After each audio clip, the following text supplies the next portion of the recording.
Hello,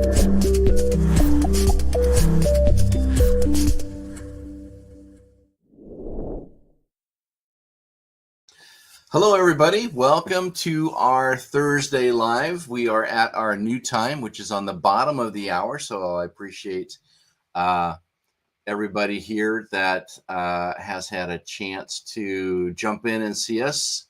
I've got one thing I need to just remove that. There we go. Okay. And save changes. So now we're broadcasting live. And again, if you have any comments, drop them in the comment section. And we've already got a jumper. Hey, thanks, Melissa. Good to see you. Welcome to our Thursday Live.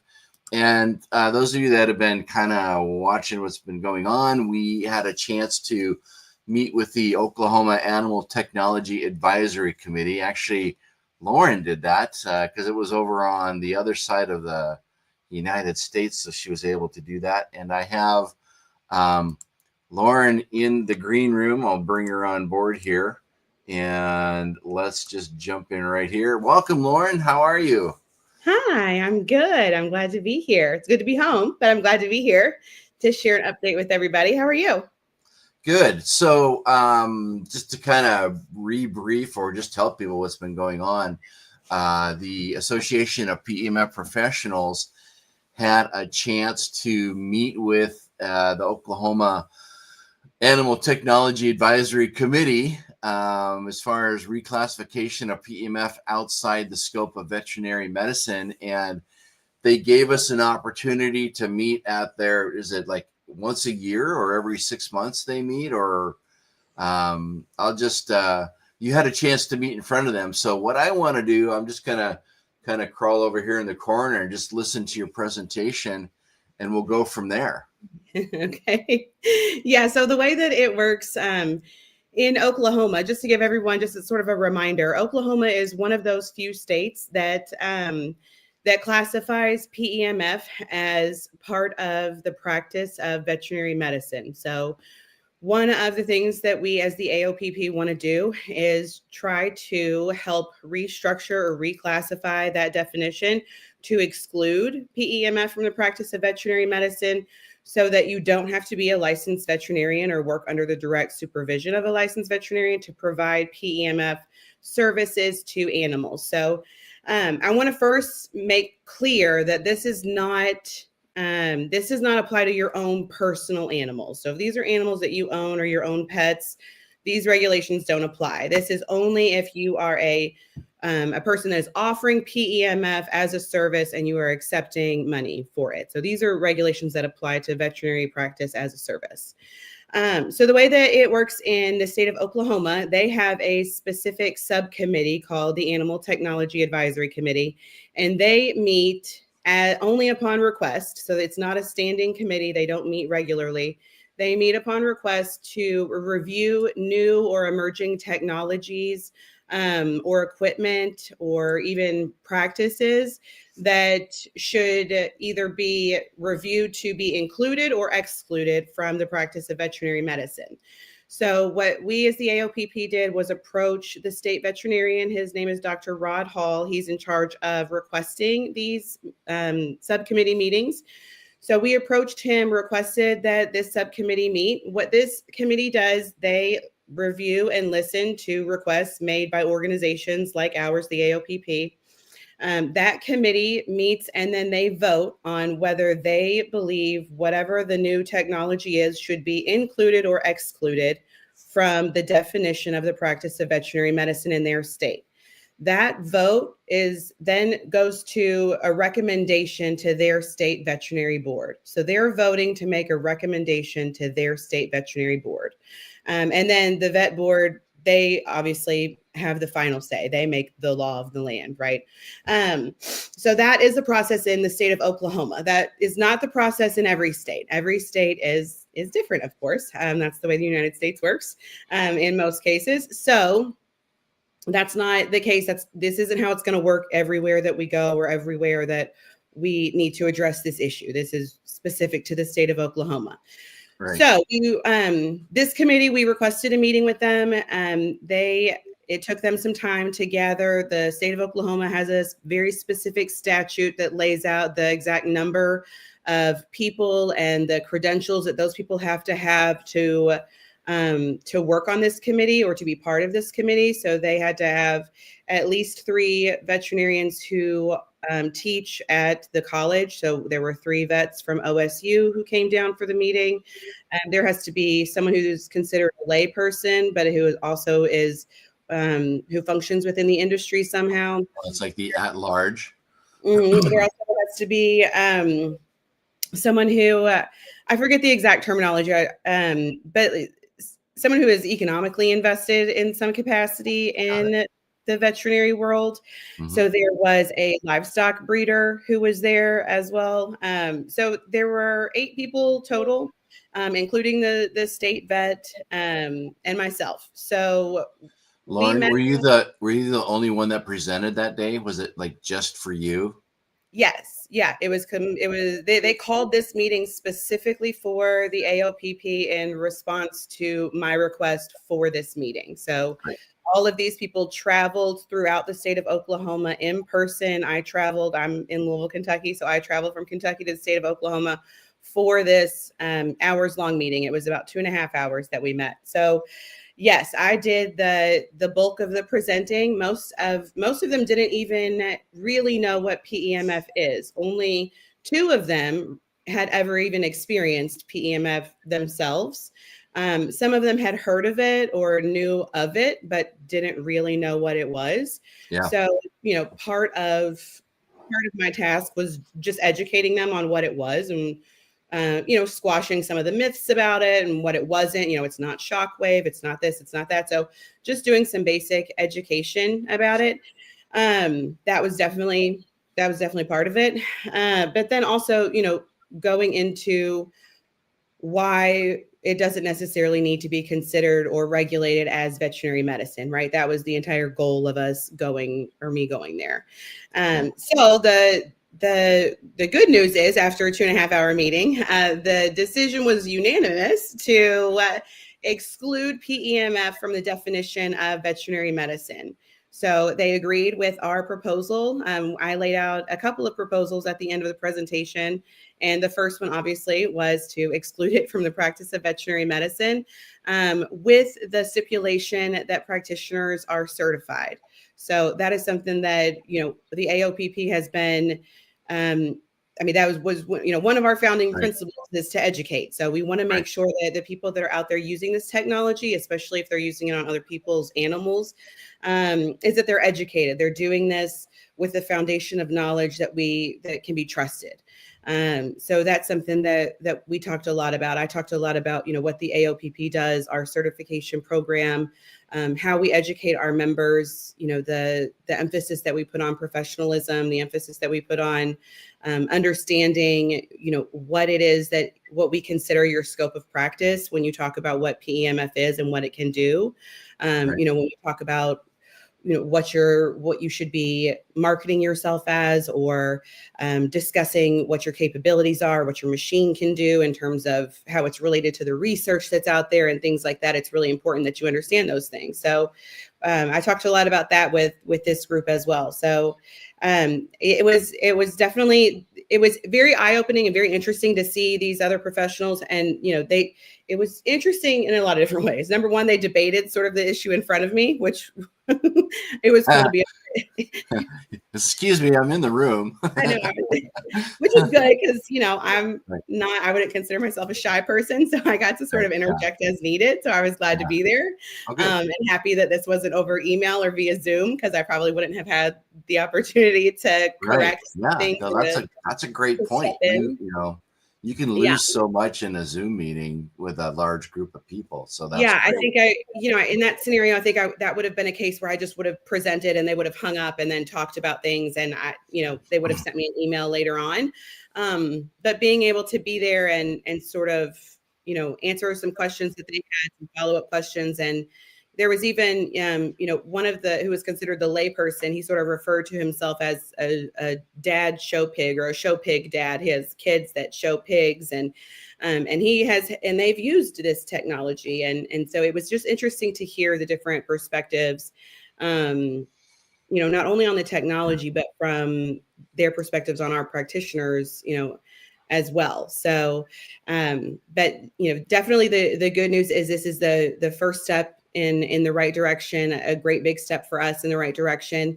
So what the committee did at the conclusion of the meeting was they voted unanimously to recommend to the state veterinary board that not only that we exclude PEMF from the practice of veterinary medicine, but that it gets added to what's called acts not prohibited in the state of Oklahoma. Those are acts not prohibited under veterinary medicine. So if you're not a vet, these are acts that you can perform, right? That's not considered veterinary medicine.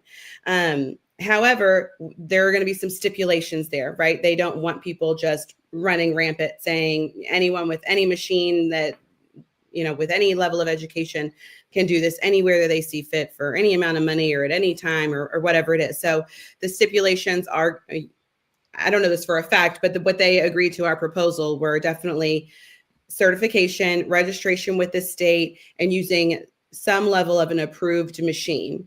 So we discussed what types of machine, what they should be looking for when we're talking about equipment, right? So we're talking about safety and manufacturing and things like that, so that someone isn't just hotboxing a PEMF machine in their basement and true spark chamber, right, and dragging it around and saying that this is the same as so we talked a lot about the manufacturing standards that go into these devices, and the third party testing that is involved in some of the devices that the responsible manufacturers are using. So, and as the AOPP, we offered to continue to work with the state of Oklahoma and their veterinary board to determine the specific requirements and to help offer, some form of validation for whether it's their certification that they need while they're, if they're going to have people register with the state and they want to verify or validate some level of certification, if that's through the AOPP,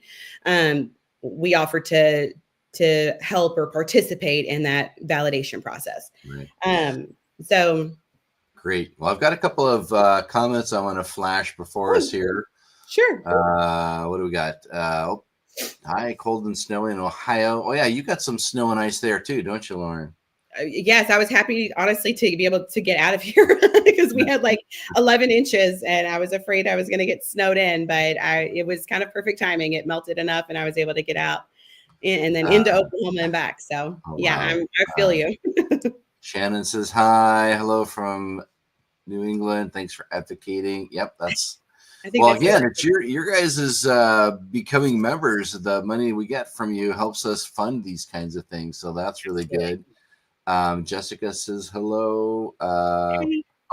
Also, if you had heard anything on Nebraska, but that's kind of something else we're going to be talking about too down the road. So I haven't heard anything. I think at this point, what we're going to do is, definitely use this sort of situation as some level of precedent or some level of a predicate to approach these other states. Like I said, every state doesn't have an animal technology advisory committee like the state of Oklahoma, so there isn't necessarily a clear path to changing the statute. However, I will say Oklahoma is the only state, they list specifically PEMF in their definition of veterinary medicine because they include alternative therapies in their definition. So they explicitly list PEMF. Yeah. I know the state of Nebraska doesn't. I know that they just have members of their board that are interpreting the current definition that way. And so I think, it's getting in front of these boards and maybe having these additional conversations, whether that's about education or whether it's about, just further stipulating how practitioners work in those states or under what level of education or registration it is with this state. That's why I said, I think that for me, it was very eye-opening, especially with our role as, our association as a member organization in helping to, not only to advocate for our members and practitioners, but to help educate them. Some of the feedback that I got from the vets is, or at least the vets that were there, they conceded pretty quickly that they don't believe this technology to be harmful or dangerous to any animal. Like that is not the concern at any level. Their two main concerns are, number one, that people that are using this technology are using it thinking and are hopeful that it is going to help an animal, but that it is delaying veterinary care from a licensed veterinarian in to an extent that it is going to hurt an animal. So that was one veterinarian's concern, is that someone's going to say, oh, I think PEMF can help this animal, my dog or my horses, X, Y, or Z. And so they use PEMF for, whatever Right. amount of time. And that's delaying Right. They bypass the expert's eyes on the situation. It's like, well, if you had let me known about this a month ago, we could have prevented this from happening. Right. So, or I could have treated it before it got worse. Right. But you've just been using PEMF on it, and that's not doing anything because you don't have, whatever the animal really might have needed in the first place. And so that was definitely a situation where I was able to step in and say, the vast majority of our practitioners are working very closely with vets. They're working at vet referrals. They're not, we're not going, they're not going up to an animal and saying, oh, it looks like your animal, could really benefit from PEMF because it looks like they need this or this or this. They're working as part of a whole veterinary team. And so I think that has to speak to both sides, right? Our practitioners and our users have to know you have to keep working with vets, right? That's a concern. You can't. Yeah. Now you had mentioned in your talk about registering things, and same thing, Jessica asked it too. What does it mean if we show in Oklahoma that we need to register in Oklahoma? So is there going to be is there something in place right now, or is that a future thing? Yeah, so this will be in the future. So right now, the way that it works, like I said, this committee, they voted to make a recommendation to the state vet board. The legislature is in session right now, but they will be debating and discussing and voting on current bills during this legislative session. But we would have to get an author for a new bill, which wouldn't be impossible, but none of this would pass or even necessarily we're not talking about anything taking effect until probably in the fall, maybe. Right. And so that's if the veterinary board accepts this proposal and they want to move on it. So we're talking maybe in the fall. And then so if they vote to do that, then we have to start talking. Then the state starts talking, okay, logistically, how do we implement that? So if we start talking about registering practitioners, that's when the state says, okay, just like you would register as a massage therapist in the state of Oklahoma, right? You have to, they're going to have an application you're going to have to fill out. There's probably going to be a fee. You'll have to, I'm sure, supply the name of your business or whatever it is. We talked about having, requiring insurance in the state of Oklahoma. Vets aren't even required to have liability insurance. So they didn't feel it that was right. So encouraged, but not required, apparently.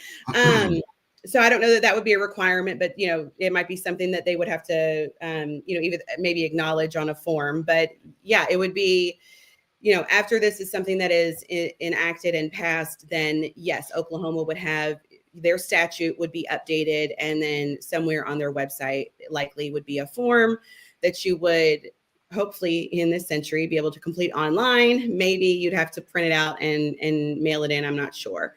But it would look like any other professional registration process in any other state. It would be similar to that. Right. Yeah. And that, again, that has, kind of with Jessica here too, like the certification program that we have and the education, we wouldn't have been able to do this without our certification programs in place. And having people get certified in all of the different things on the human side and animal side. And, like even with using in the state now, or are we still at a standstill? It's a good question there. And we're trying to go state by state on this, or using this as I would say a hub jump, or as well, have everybody go, well, since Oklahoma decided this, then we'll do what they say, Right. So hopefully this will be a the tiny rock at the top of the hill that, snowballs into a positive thing where everybody rides the momentum of what we just, got started in January, which is pretty cool. Yeah. Just to answer Jessica's question, I think she was talking just about the state of Oklahoma. Right now, in the state of Oklahoma, nothing has changed. So the law is still the law. Now, that being said, everyone at that committee, everyone at that table recognized that PEMF is included in the law as veterinary medicine, and also acknowledged that there are 60 or 70 people at almost any given large show, whatever it is, that are using PEMF. They called them PEMF, what do they call them? PEMF carts, people walking around with their pulse carts or their MagnaWave carts or whatever it is. So it's happening, right? And that's part of why they agreed to the proposal that we set forth, was because, they said people are going to find a way to do this, right? They're either going to figure out a loophole in the law, they're going to ignore the law altogether, and we're going to shut down, a few businesses and ruffle some feathers, and people are going to find another workaround. But this technology isn't going anywhere because they're still manufacturing it. So unless someone's going to regulate the manufacturing of these devices, which isn't happening, it's still going to exist.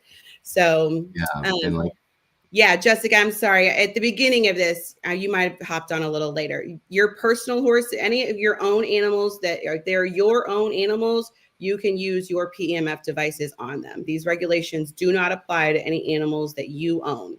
If you want to use your own PEMF device on your animals, that's completely legal. Yep.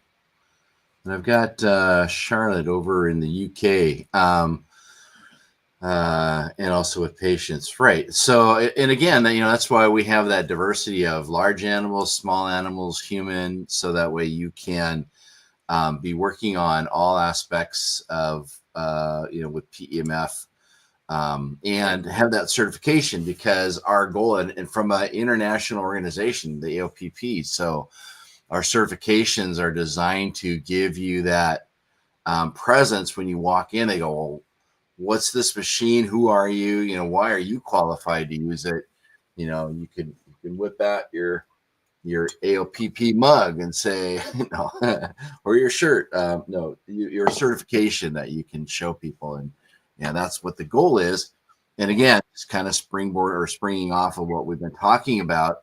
Lauren had a chance to jump in with the Oklahoma Animal Technology Advisory Committee for 2.5 hours, presenting not only PEMF, but what our organization does with our certification. And they're all on board with that. So they're going to create a recommendation that goes to the board, the veterinary board, to pass, to say that anyone that's certified, I believe carries not carry insurance, because they don't require it right now for their current vets for the state of Oklahoma.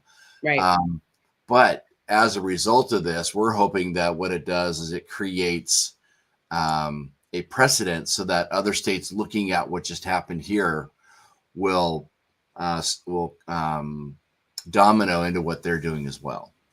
For sure. And I hope that this also motivates, other people that are either current PEMF practitioners or are interested in becoming PEMF practitioners or using PEMF in their business to, take getting educated very seriously, because, this is the main thing that threatens our industry, is practitioners that are not educated.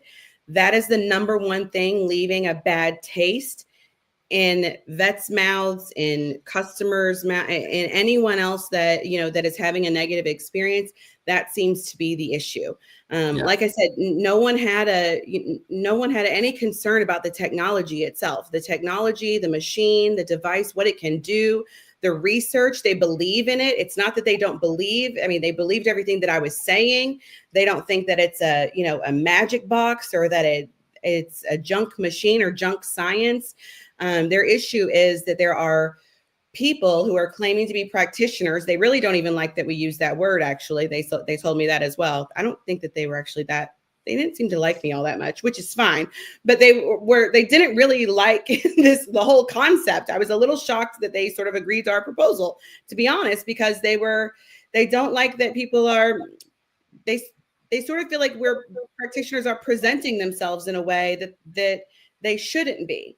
And so I think that this is all the more reason, if you're going to be in the business of PEMF, that you take it seriously and you act like a professional. Right. So if you're going to buy a machine and start a business doing this, don't just buy a machine and walk around and treat it like, a side hustle or something that you don't take seriously, because, that is a problematic for everyone else who is taking it seriously and is acting professional. Right. And then also, Tamara's talking about having like an ID to carry. You can take your certification that you get from us and print it out and put it in your notebook and open that up. As far as having it, miniaturized and putting on like a tag or something like that. That's something that we started doing when we initially created the AOPP, but I think I like that, just because I think it shows, and we can talk about, doing something so that our members can either, receive something like that after they get certified, just so that you have a badge on you or something like that. But I think where we're moving, in the state of Oklahoma, at least, and, moving forward, as long as the industry continues to grow and continues to maintain a level of professionalism and respect, and, at least in the veterinary world, where we're headed is that you're not going to have to carry a card, because to get into an event or to be approved to be a vendor, what you're going to do is you're going to apply to be registered in the state, and the state is either going to have you take their own certification or they're going to have you take our certification. And when they do that, you're going to get an ID number, and we're either going to validate that, meaning the state is going to say, hey, AOPP, can you verify this person's certification ID? And it's just like an employment or an education verification. Like if you go to apply for a job, they call the university that you went to, or they don't call anymore, but they verify that you graduated, right? It works the same way. It'll work the same way with us or the state, wherever they're developing, if they want to develop their own certification rather than use ours. I don't know why they would do that, but if that's the case, that's what's going to happen eventually, right?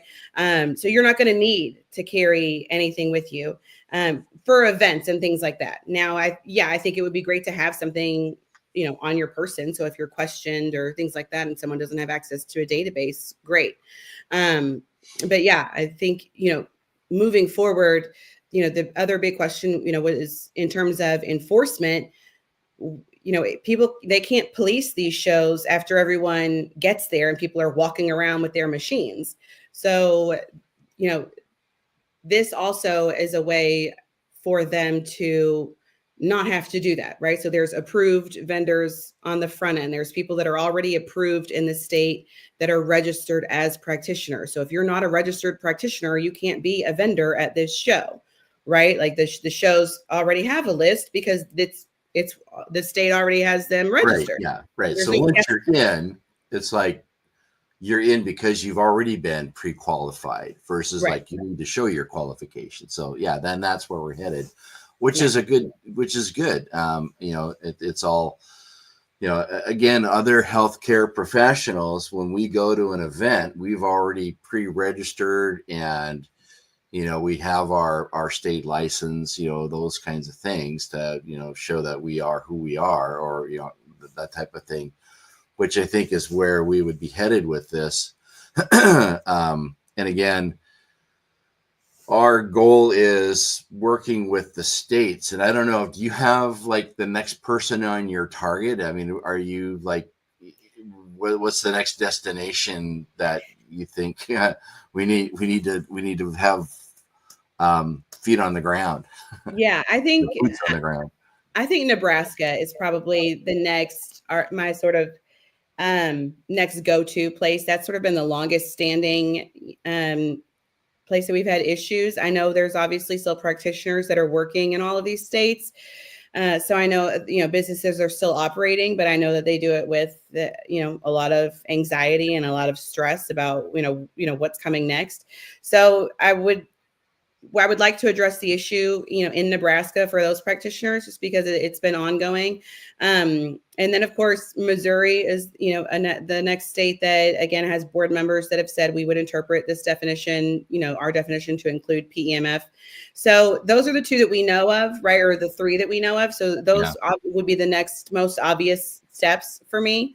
But I don't think it's, if someone approached every single board in the state or in the US, I don't know that most of them wouldn't tell you that they think that PEMF is included. So, I would like to make some headway and at least start having some people agree with us and determining, what satisfies the need and the concern. And I think, approaching these boards, individually, right? I mean, we have our petition on change.org, and that goes directly to the AVMA.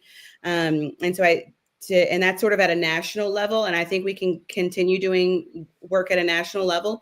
But I think talking to these boards and hearing their concerns is also a big part of it, right? Because like I said, it was very eye-opening to me to hear that their concern is really about the education of these people that are using these devices. And the second largest concern is that they're overstepping what they would consider a scope of practice. And so number one, being educated about PEMF and what it can do, but then also number two, being educated about what you can and can't do as a PEMF practitioner, right? Or whatever other credentials you have. If you are a animal massage therapist or body worker or, chiropractor or whatever it is, you have to fully understand what your scope of practice is. And then you have to be fully responsible and accountable for how you're marketing yourself, how you're presenting yourself, how you're interacting with your clients. What words you're using too, as far as, all of it is hugely important. And also, you can't just buy a machine and create a logo and start charging people, just putting a device on somebody. That's not doing enough work on the front end. Do your due diligence in this I have a question for you. What can our members do in their states to help us out in getting these kinds of talks? I know in the past it was like, do you know a vet that's pro PEMF that we can talk to, that can go to their board and ask to create these things? But what are some of the things that our members can do to help us out?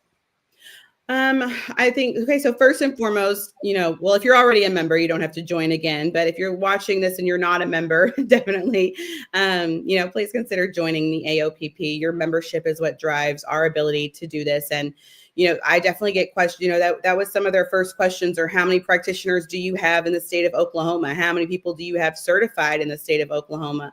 How many members do you have? So those are, those numbers matter for sure. So just joining the AOPP and getting involved. Number two, I think being a responsible business owner and an ethical practitioner, holding yourself accountable and holding yourself and your business to a specific set of standards. Our standards would be a great place to start if you're not sure where to get started. I think you need to be aware of the regulations in your state. You need to be very aware of how you're marketing yourself and what you are allowed to say and not say, and what your scope of practice is based on what your level of education and experience is. And I think the next thing is connecting with vets. If you're not working with a vet, then that would be the next thing on the list to do. You need to start getting vet referrals. You need to start working alongside a vet so that they understand what the technology is. We need them on our side. This can't be it. And that was part of what I said to, the committee in Oklahoma, is that this can't be an adversarial, relationship at all. This needs to be synergistic. We have to be working together as part of a team. And I understand that a lot of people interested in PEMF come to PEMF because it's holistic, because it's, non-traditional or, non-invasive, non-pharmacological, all of those things. But that it isn't a replacement, for traditional veterinary care. So I think we have to be, aware of that and respectful of, all sides of the veterinary team that exists. Yeah. And I was popping up Jessica and Charlotte's talking about, companies that make these devices that don't do education. We've been working with the ones that we can get in contact with to say, hey, use our certification program. So anybody that buys it gets to, go in and become certified. So if you know of any manufacturing companies that don't provide education, let us know so we can reach out to them and say, hey, we've got this amazing, certification program for anybody that buys your devices that we can partner with to make sure that people are getting the right, education versus just going out there. Again, that was our whole thing way back. Was it 10 years ago? Don't just put a machine on somebody or some animal and turn it on and walk away. It's like we need to have, protocols in place, which is what we've evolved into since we started that. I would even argue, there's a need for both. The manufacturer, whoever is engineering and manufacturing these devices, I think that they are responsible for educating their customers on how to use their equipment, right? Because they're not all made the same. We know that, right? And not two PEMF devices are manufactured exactly the same. So there is, the responsibility for them to educate their customers on how to use the devices. But then it's also, there's a depth and a breadth of knowledge here using PEMF, the technology, on how to use it, the research that's out there, and it's evolving, and it's, we continue to add and continue to grow, whether it's, new empirical research and data that's being done, the clinical research or clinical studies that are coming out, or, just anecdotal, information that is coming from people that are continuing to use the devices on animals and different situations. So I think the more information and the more education we get, the better. But I don't think that one takes the place of the other, right? So I don't think that if you just learn how to use the machine, that's enough. And if you just take our course, you're not going to know how to use every single PEMF device that was ever made, because you can't just turn it on and walk away. That's not how they're all made. So, but yeah, we have definitely partnered with, several different manufacturers internationally to be their training or education arm. In addition to, their sort of how-to guides on how to use their equipment. So we continue to educate internationally users, whether it's for animals or humans. Yeah, and I don't know if there's any FDA clearance models for PEMF. I know there's a few companies that are working on it. I know that there might be one or two that have actually been able to get FDA approval. I know that some of them are getting the OED or the OEM clearance, that way they can take it into hospitals, and it's not necessarily you need FDA clearance, as you need to have the electrical medical clearance, so that way you can bring these devices on a plane or overseas or in a hospital. And that's kind of the bigger button for these manufacturers to cross. Yeah, and I haven't heard of any, like within the last, year or two, if we're talking about new, like brand new FDA approved medical devices. No, I'm not aware of any. Yeah, I mean, there's FDA approval for PEMF to be used for bone healing and bladder incontinence. So you've got that side of it, but not at a specific machine. It's the procedures that have been approved. Let's see here. So we're winding down here. We had a chance to talk with Lauren on her amazing conference, 2.5-hour conference she had on Tuesday with the Oklahoma Animal Technology Advisory Committee. And those of you that are just kind of tuning in, we had really good outcome. They're going to take our recommendation on what to do and send it to their board for approval. So that way PEMF is removed from veterinarian only kind of status. And if you have a device and you have some sort of certification to go with it, then that's pretty much what they want you to have as far as the road that they're going down. And I guess in closing, you have anything else as a result of this meeting, or just like personal notes that you want to share? No, I would just say, I appreciate all of our members, that have been supportive of us trying to advocate, for them as well. But I would encourage everybody to, try to remain as professional as possible. Definitely stay educated. Hold yourself to, to a higher standard, even if you see other practitioners or people out there doing things, not necessarily the way that you would do it or want them done. The bar is definitely being raised. That is, what we're doing for sure. PEMF is not going anywhere, but we are definitely raising the bar. So, for those of you who are passionate in staying in this industry, keep doing what you're doing, keep doing, practicing, ethical business practices and staying educated. Stay members, stay in touch with us, stay in touch with me. Let us know what you hear, on the ground around you in your communities. And yeah, that's really, I think that's all. But, and Yeah. I'll definitely, as I said, in the state of Oklahoma, there won't be any actual law changes until maybe the fall. But if I get any updates after this committee makes the recommendation to the board, if I hear any updates in between now and then, obviously I'll let our members know, and either we'll go live here again, or I'll send an email out to our membership and update anybody if I hear anything in between now and then, for sure.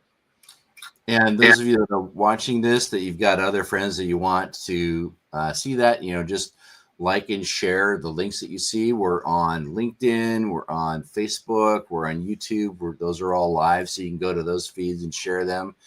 Again, if you're interested in becoming a member, you just go to our website, and PEMFprofessionals.com, and you can take a look at what our certification is all about. If you want to know a little bit more about us, we have our code of ethics in there. This is what we're all about, and we are advocates for what you're doing. We also use devices ourselves in our practices. I'm a chiropractor. I use it in my practice all the time. And again, that website is PEMFprofessionals.com. If you have any questions or if you have any tips, go ahead and jump in and send us an email, info@PEMFprofessionals.com. That way we can address what you've got. And then also the really good response today. Thanks for all of your input on the feeds, and we'll jump in and answer these personally if we need to. And again, Lauren, I want to thank you for your time today. That was awesome to be able to do that. And I look forward to seeing you be able to do that with more places. And if it works for me to be there with you. Yeah, that would be great. Yeah, I look forward to it. I hope this is the first of many, many regulatory victories for us. I think it's really only, onward and upward from here. So, yeah. All right. Well, thank you. And thanks everybody for jumping in. And, this is live, but if you have any comments, if it's been after the fact, go ahead and drop them in the chat down below, or post your link and stuff like that. So, we got some thanks here, you bet. And let's get it here. There we go. Great. All right. So with that, we will end the stream today, and we'll be back next week with another Thursday Live. All right. Bye, guys. Thank Take care, you. everybody.